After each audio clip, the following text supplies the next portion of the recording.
БМВ и Мерседес не смогли разъехаться вечером на улице Магистральная. Водитель одной из иномарок выезжал со второстепенной дороги на главную и не пропустил едущий там автомобиль. При этом мужчина свою вину не признал.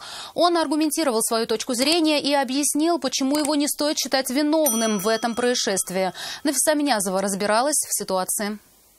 Как у вас состояние, как травма? Ну, вроде нормально, ничего не болит, ну, просто ручки-то болит, не знаю. После аварии на место столкновения приехала бригада медиков. Врачи осмотрели обоих водителей, но госпитализировать никого не стали. Удар был достаточно сильным. БМВ врезалась в левый бок Мерседеса, водитель которого выехал со второстепенной дороги на главную.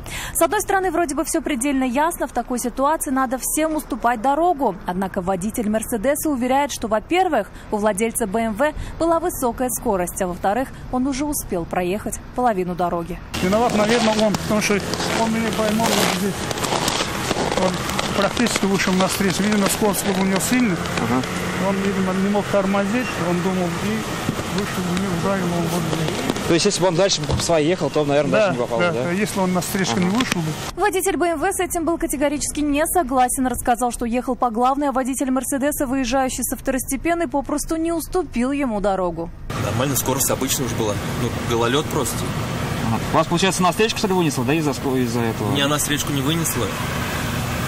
Мы столкнулись здесь, нас просто так откинуло. При составлении схемы каждый водитель попытался настоять на своей точке зрения, чтобы в документах она была единственная.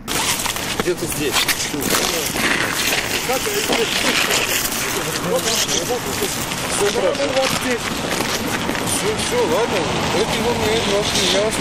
Вероятнее всего, виновный в этом столкновении определится на детальном разборе происшествия в автоинспекции. Нафиса Минязова, Айрат Назипов, Наиль Абдулин. Вызов 112.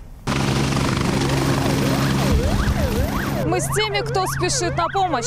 Смотрите программу «Вызов 112» на нашем сайте и YouTube-канале ТНВ.